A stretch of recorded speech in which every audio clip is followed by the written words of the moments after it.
All right, everyone. We're all talking about the unite the right sort of stuff in Charlottesville. There's not a whole lot else going on within the domestic political world right now.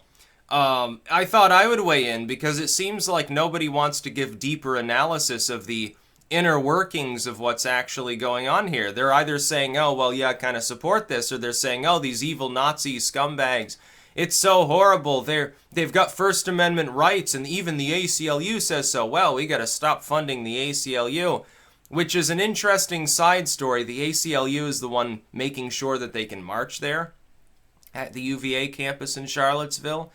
And a bunch of people on the left are really, really furious at that. They're like, why are you representing these Nazis?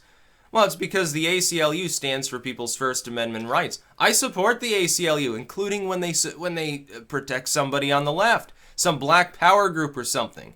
No, free speech, use it or lose it. It should be supported for everyone, not just people on the left or just people on the right. Go ahead, say what you want, organize if you want. I extend this to the online world. I'm unrepentantly anti-censorship. So I thought I would weigh in on some of my thoughts here. My first thought is I never got the sense that people in the alt-right were violent. I didn't see them trying to be violent. In the footage I'm seeing here, they're just marching around chanting slogans and holding tiki torches. It isn't until Antifa shows up to throw rocks or something, I guess, that there's a little bit of a dust-up even then. It was generally a quite peaceful and well-organized. So what's the fucking problem that people are having with them holding their rally? The Terry McAuliffe comes out, and the mayor comes out. Everybody else in politics comes out. We disavow, we condemn, we think these are horrible, evil, bigoted people. Let me ask you this. If 500 or 600, which is, it seems, about as many people as were there in the pregame, black power people, like from BLM on steroids, showed up on a campus with tiki torches and started saying, black power, you will not replace us. The government is abusing us. We need to defend ourselves, which is basically what these individuals are saying. Would the ADL have come out and called it a hate rally, or would they have called it a love fest and said that there was nothing wrong with it?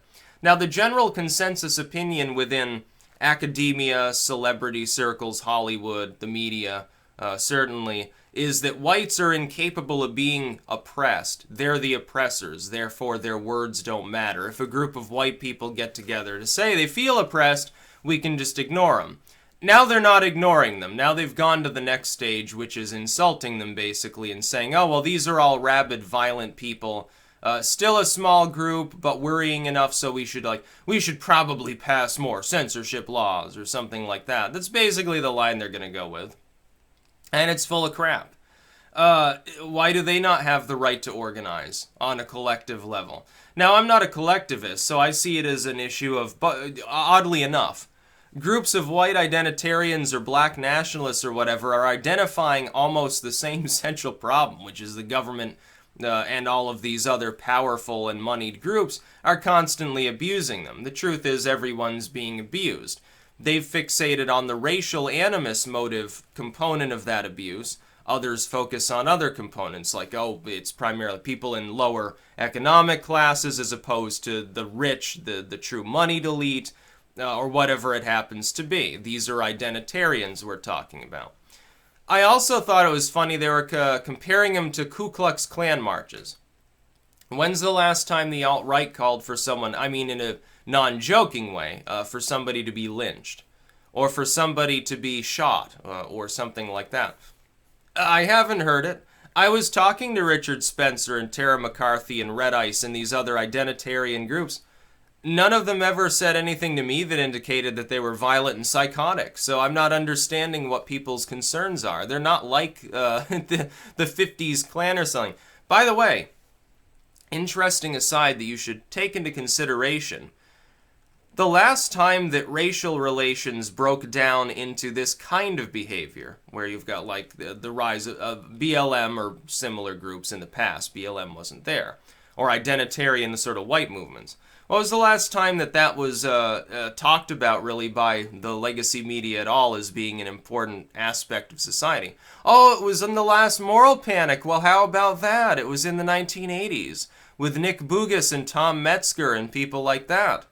Oh, that's right. It was a component of moral panic back then as well. And they had some legitimate grievances at that time also, and they do now.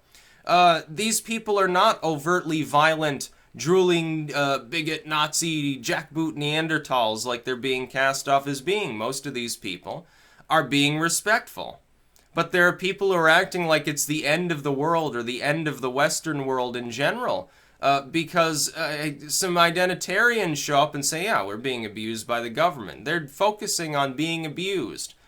And when you continuously abuse them, when all these groups come out and condemn them, you're making their job, oddly enough, easier. Don't expect these groups to shrink. They're going to grow. They're going to get larger so long as that happens.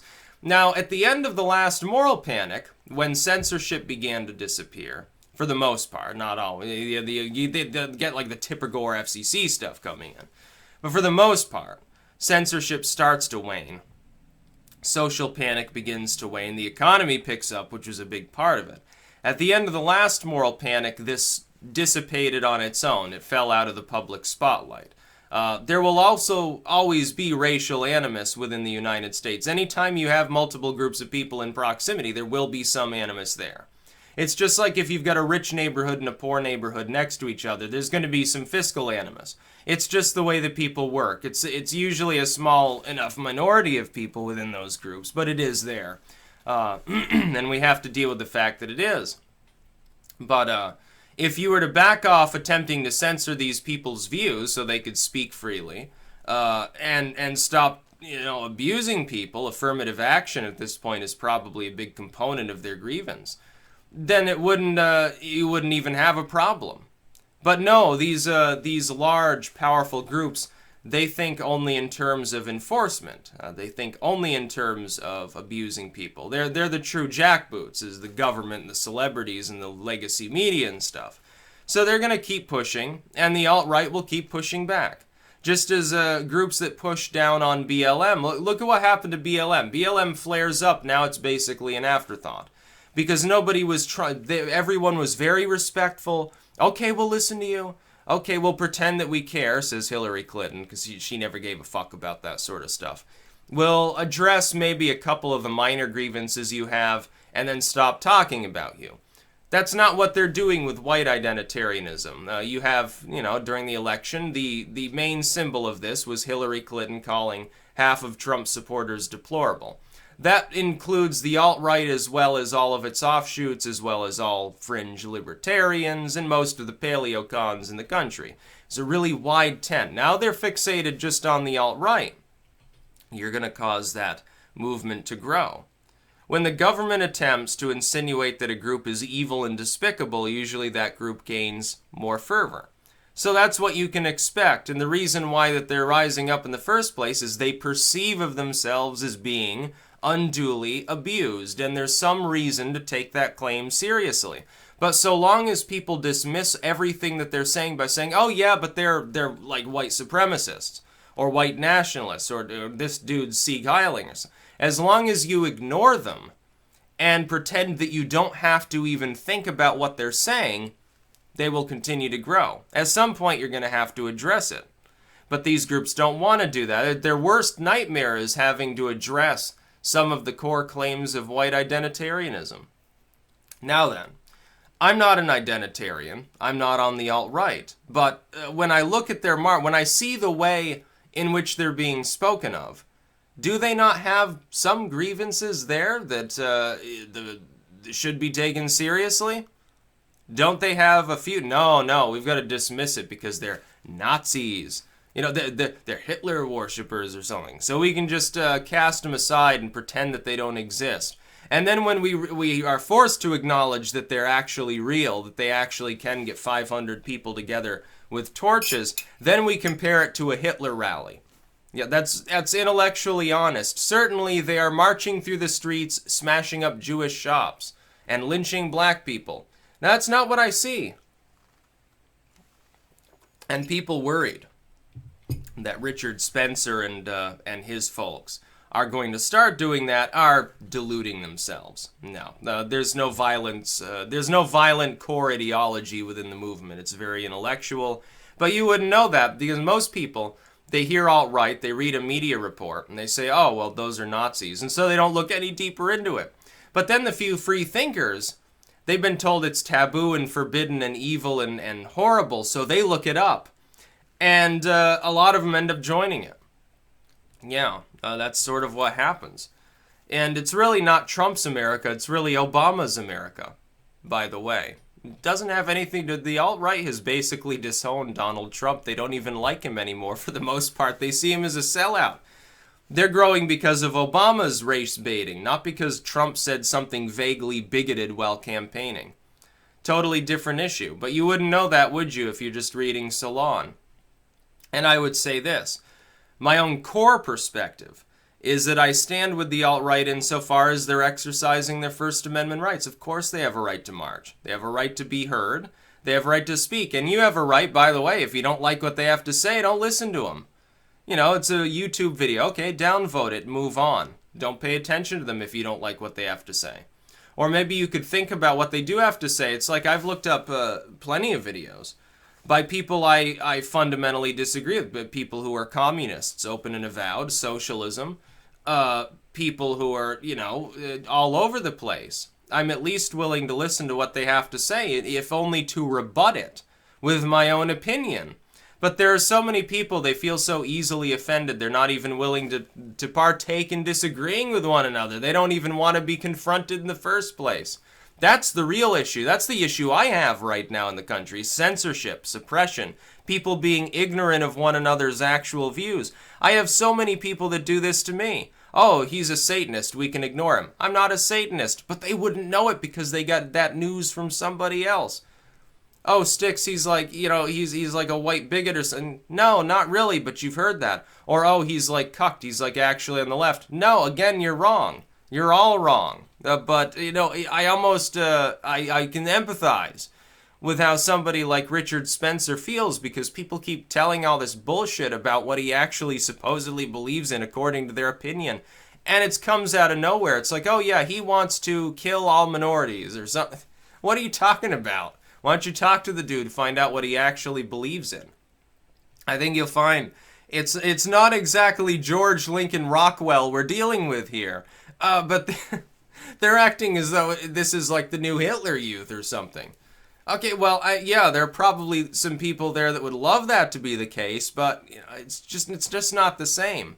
Again, when they start smashing up Jewish businesses and hurling their tiki torches through a black orphanage, then you can complain about the rise of the new Klan or something like that. Right now, at least, so far, it's very academic, quite dry. Quite peaceful, honestly, and being represented by the ACLU itself, so good fucking luck trying to suppress their right to march. You make exactly when you're attacking the ACLU of all groups for representing the wrong people, some people don't have the right to be legally defended is basically what you're saying. Are you nuts? You really want to go down that route in the United States of all places? My goodness. I thought you had some intelligence left. I guess I was totally wrong about some of these people that are like, they're so far gone, and most of them are millennials. It makes me feel really pessimistic about my generation. It's just terrible. But yeah, you've got the Unite the Right rally. What's wrong with it?